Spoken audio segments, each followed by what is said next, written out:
नमस्कार साथियों। मेरे पास आपकी बहुत सारे क्यूरीज डाउट आ रहे थे, तो ये वीडियो एक डाउट बस्टर वीडियो है। इसमें मैं आपके जितने भी कमेंट सेक्शन में जो भी आप लोगों ने मुझसे सवाल पूछे हैं या जो भी आपकी कन्फ्यूज़न है, मैं उनको आंसर करने की कोशिश करूँगी।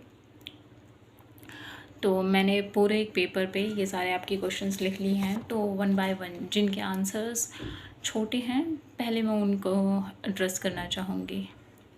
किसी ने मुझसे पूछा कि मैम क्या आपको एक्सटेंशन नहीं मिला था या 2 साल में भी टारगेट पूरा नहीं होता। देखिए, मुझे एक्सटेंशन मिला था और बट विद टाइम, मतलब हर एक्सटेंशन के साथ आपका टारगेट भी इंक्रीज़ होता है।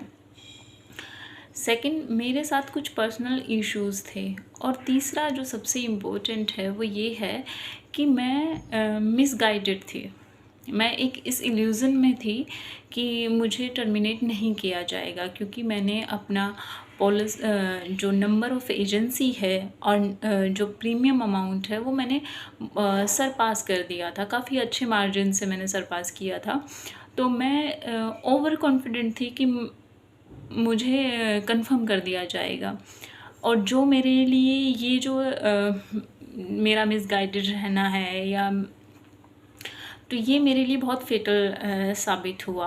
अगर आप स्टार्टिंग से ध्यान देते हैं अपने टारगेट पर तो इतना मुश्किल नहीं है टारगेट को अचीव करना। बस आपको प्रॉपर प्लानिंग और बनानी होती है और उसके अकॉर्डिंग काम करना पड़ता है, तो आपके टारगेट अचीव हो जाते हैं। कंफर्म होना मुश्किल नहीं है अगर आप तरीके से काम करते हैं। तो मेरे केस में अलग चीज़ें थी, इसीलिए मैं टर्मिनेट हुई। इसीलिए मैं आपसे कहती हूँ कि जो गलतियाँ मैंने की आप वो लोग ना करें।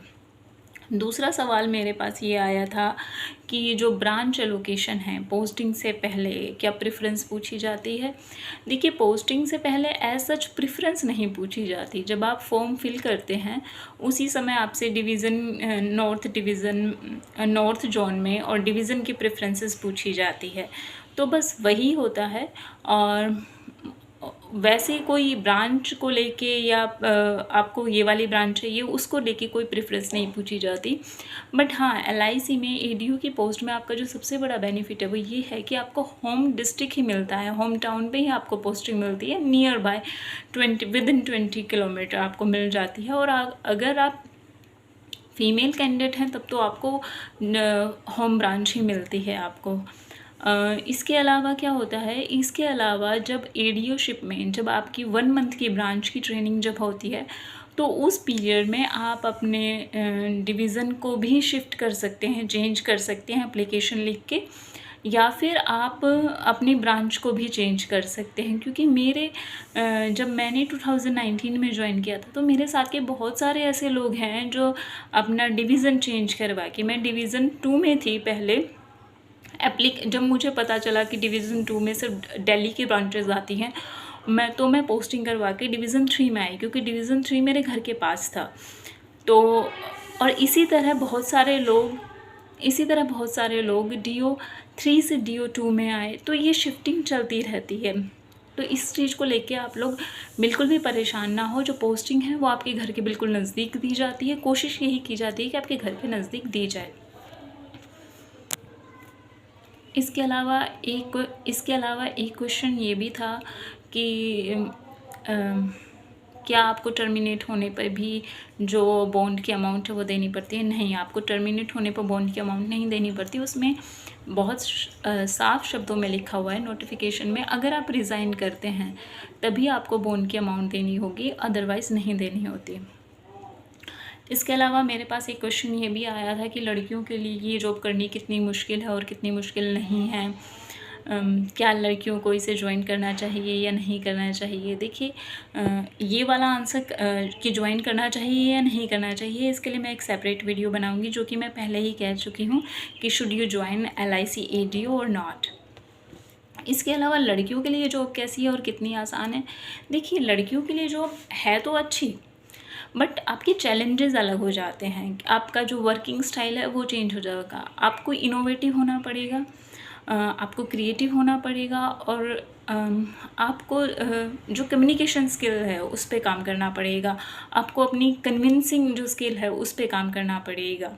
क्योंकि आप टीम लीडर का रोल प्ले करने वाले हैं, आप लोगों को कन्विंस करने वाले हैं, तो आपको इन सब चीज़ों पे काम करना पड़ेगा।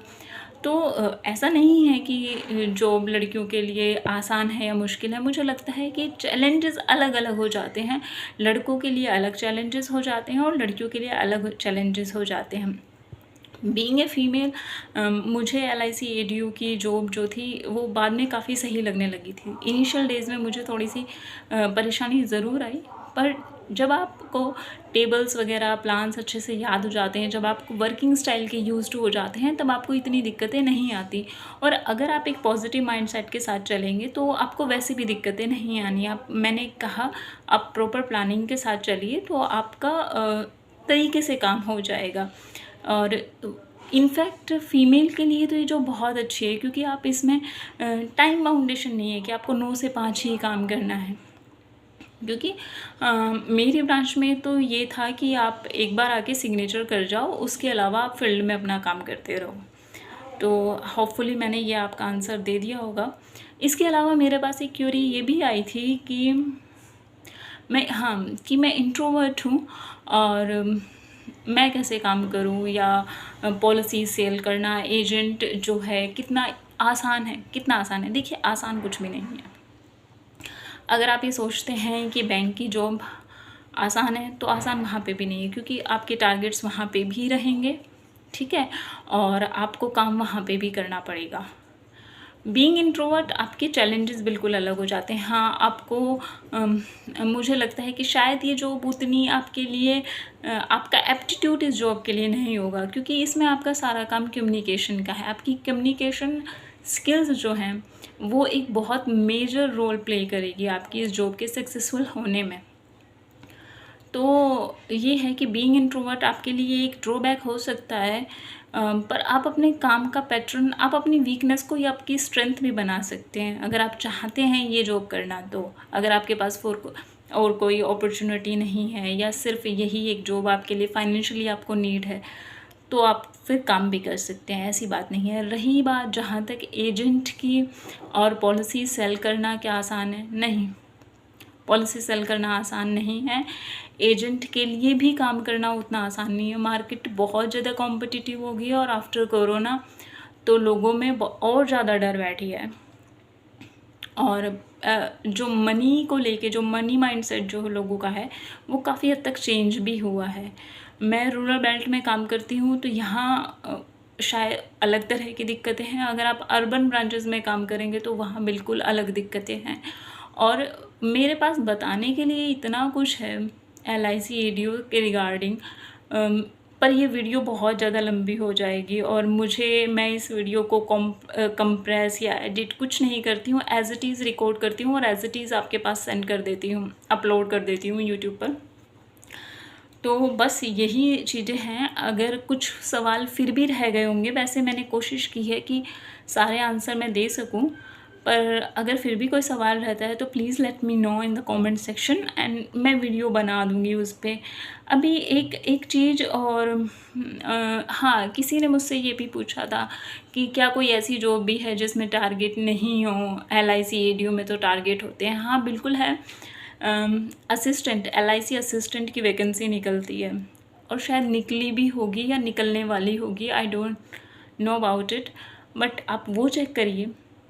LIC असिस्टेंट और AAO, ये दोनों वैकेंसी में आपके टारगेट्स नहीं होते, बट अगेन ये ट्रांसफरेबल जॉब है, और जो डेवलपमेंट ऑफिसर की जॉब है वो ट्रांसफरेबल नहीं है, आपको होम ब्रांच मिलती है, जबकि उसमें कोई सर्टेनिटी नहीं है कि आपको होम ब्रांच मिले ही मिले।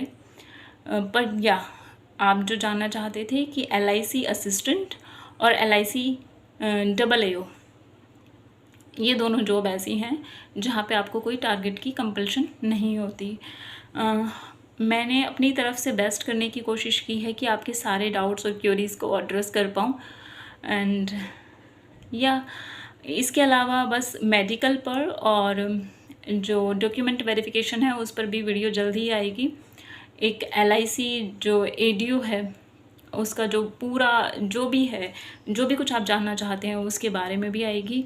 एंड या guys, please like, share and subscribe ज़रूर कीजिए, क्योंकि आप देख रहे हैं कि मैं बिना पंखे के बैठ के ये वीडियो बना रही हूँ। तो अगर आपको थोड़ी बहुत भी यूज़फुल लगती है ये वीडियो, अगर आपकी कुछ काम आ सकी है, तो प्लीज़ सब्सक्राइब ज़रूर कीजिएगा। Thank you, all the best.